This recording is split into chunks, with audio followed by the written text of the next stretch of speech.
मंत्रालयाने जारी केले. जर तुम्हाला पोलीस, सीबीआय, कस्टम्स किंवा न्यायाधीशांच्या अनोळखी नंबरवरून व्हिडिओ कॉल येत असतील तर घाबरू नका, ते सायबर गुन्हेगार असू शकतात.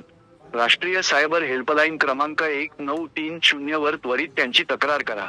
एखाद्या व्यक्तीला कॉल केल्यावर हे असं काहीतरी तुम्ही सुद्धा मागील काही दिवसांपासून ऐकलंच असेल.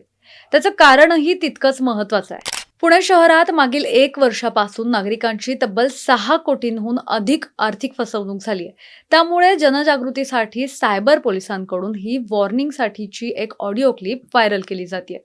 म्हणूनच पुणेकरांनो, आता थोडं जपून राहा. कोणताही अनोळखी नंबरवरून फोन आला तर उचलण्याआधी एकदा विचार करा. 2023 ते 2024 या मागील वर्षभरात सायबर गुन्ह्यांमध्ये मोठ्या प्रमाणात वाढ झाली आहे.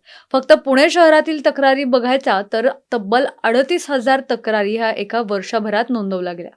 तर या फसवणुकीतून पुणेकरांना तब्बल 669 कोटी रुपयांचा आर्थिक फटका बसलाय. खरं तर पुणे शहर हे शिक्षण आणि IT क्षेत्रासाठी ओळखलं जातं आणि याच शहरातील नागरिक सध्या सायबर गुन्ह्यांना बळी पडतायत. पण हे सायबर चोरटे नेमकं कसं फसवतायत हेच आपण आता पाहणार आहोत. याबद्दलची अधिक माहिती देत आहेत पोलीस निरीक्षक स्वप्नाली शिंदे.